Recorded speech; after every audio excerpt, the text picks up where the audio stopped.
What we have here is the most powerful Mustang ever. This week on Ignition, we're going to find out if it's also the fastest.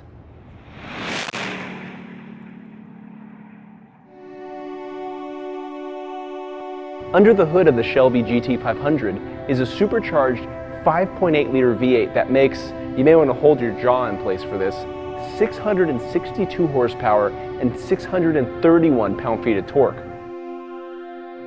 Not only is that more than the Camaro ZL1, not only is that more than the Corvette ZR1, that output makes this the most powerful mass-produced V8 in the world. And there's something more impressive than that, if you can believe it. This 662 horsepower Shelby doesn't get a gas guzzler tax. Now, Ford's made some rather lofty claims about this car. I think it's time we put them to the test. Our first stop would be K&N Engineering, where we dyno the monster Shelby.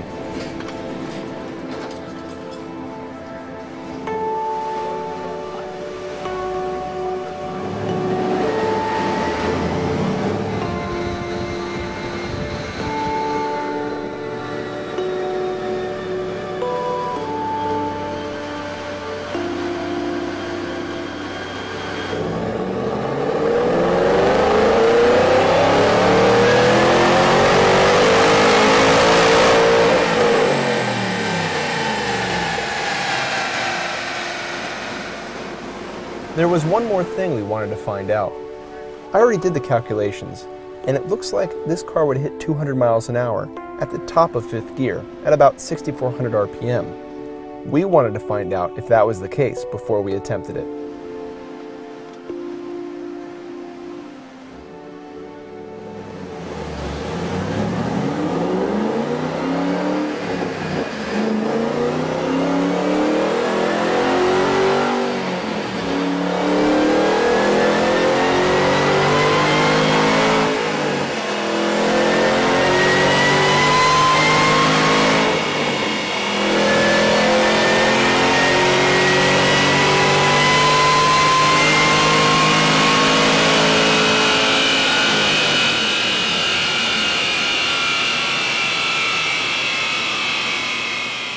So after a handful of dyno pulls, we've got peak numbers of 583 horsepower and 590 pound-feet of torque at the rear wheels.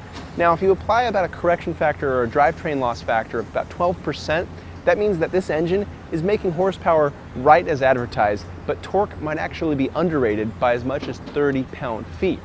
Even more impressive, this thing is generating over 500 pound-feet of torque at the wheels from 2,000 RPM to 6,000 RPM. In terms of power delivery, there is nothing that can match a supercharged big V8.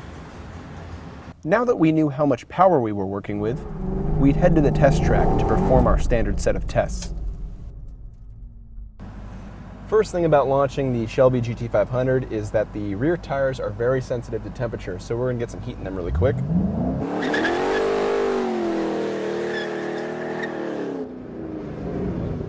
Second thing to note is that you hit 60 in first gear, so that means ringing the thing all the way out to 7,000 RPM on the red line and then just hit your shift as fast as you can.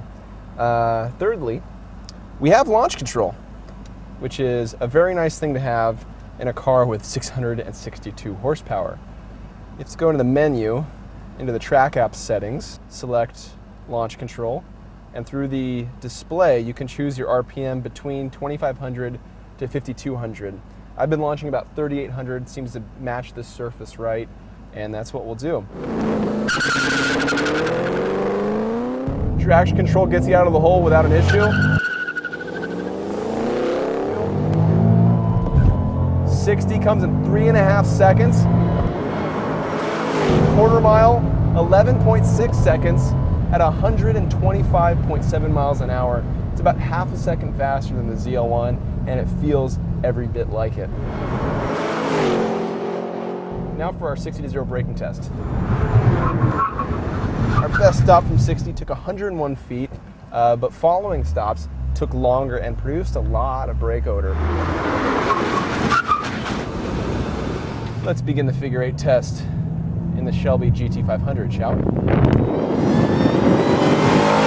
And oh my God, this thing accelerates so hard out of corners.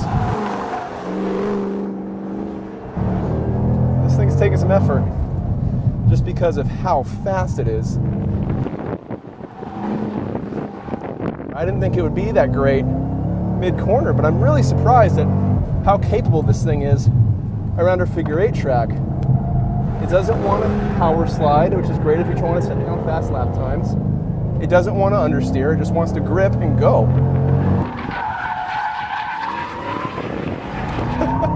If you get a little carried away, it will do that. But that's all on the throttle, that's not on the chassis.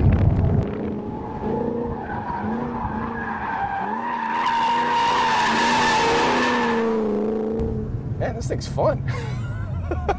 I was honestly surprised. Ford claims that this car saw 200 miles an hour at the Nardo testing facility in Italy. We're not in Italy, of course, but we're going to test that claim. So we're off to Arizona, towards one of Chrysler's proving grounds. There, we'll find a 5-mile oval and the chance to see 200 miles an hour. So we've logged a couple hundred miles in the Shelby GT500 now, and what's really impressive is that this doesn't feel like some ragged edge supercar. You don't get a sense that this thing is a 600 horsepower, 200 mile an hour capable Mustang. In fact, on the freeway, it just feels kind of like a normal Mustang. You have this super long 6-gear overdrive, which means at 75 miles an hour, the tack's barely spinning 1500 RPM. And you don't really get that edge of horsepower until you roll into the throttle. But even then, in 6th gear, that just means you can pass anybody whenever you want without downshifting. It's impressive that a car with this kind of power, with this kind of capabilities, feels totally normal on the street. It's almost like Grand Touring levels of comfort and performance, even though the performance is so great. The thing is, we got to get to Arizona quick.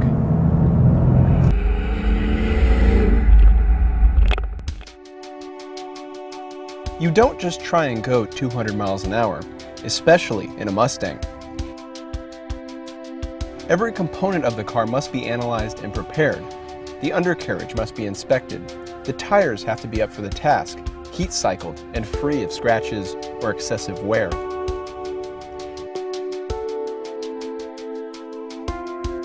And then you have to consider the environment. The Proving Grounds location in Arizona is about 2,000 feet above sea level, and it's hot out. That means the Shelby's supercharged V8 won't be able to breathe as much air, but also that the air is less dense and won't be resisting the car as much. Well, we're at the Chrysler Proving Grounds in Kingman, Arizona with a Shelby GT500. I'm skeptical. I come here to this test skeptical, but I'm excited because the whole prospect of getting up on the high banks on a 5-mile oval and just going flat out until the speedometer quits climbing, that is exciting.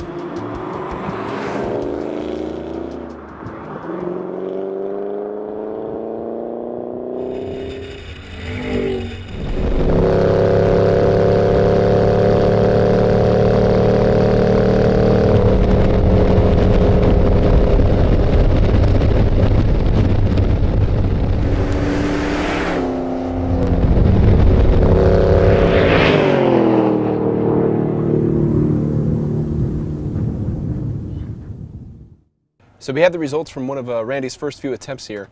This red line represents speed. This is his attempt. Let's see how fast he went.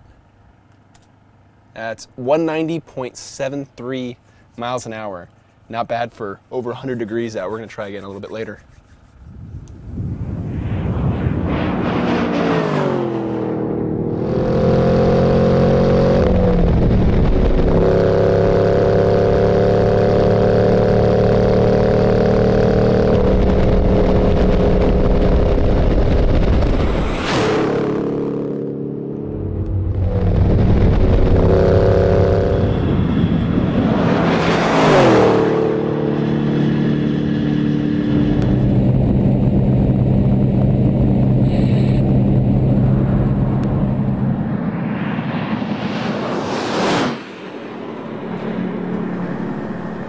The heat forces us to stop for the day.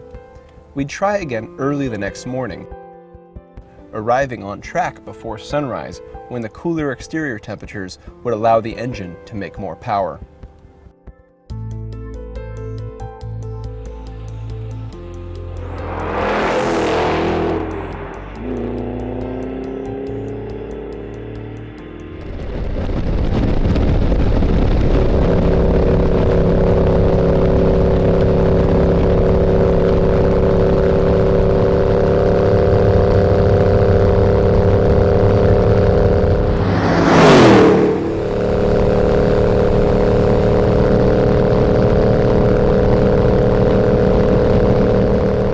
'92, '93,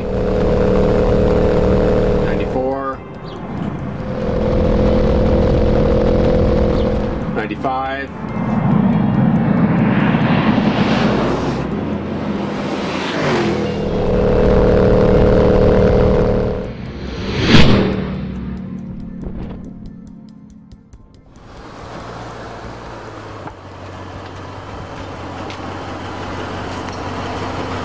'96.06. I think that's about all. That's all we're going to get. You think? Yep. Okay. At this point, I think it's a matter of just either a longer straightaway or lower elevation. We got so close, so close. The goal was a 190 miles an hour on the banking as we entered the straightaway. And then throughout the whole straight, which is over a mile, we got 6 miles an hour. We got to 196, and proud of it. This car is a 200 mile an hour car. It's fair to say that. We are at altitude, we're in the heat, it's less than ideal. If the straightaway was another probably mile or two longer, we'd get there. While we didn't hit 200 miles an hour, it's hard to call this car a failure. Quite the opposite. This Shelby GT500 represents one of the most incredible performance per dollar ratios we've ever seen. And on top of that, despite being the fastest Mustang ever, it's usable and drivable in ways you could never imagine. We were 4 miles an hour away from the 200 club in a car with a base price under $60,000. That's something you can only get in America. What's wrong? Can you hear me? Can you see me? Stay strong. Hold on. Just one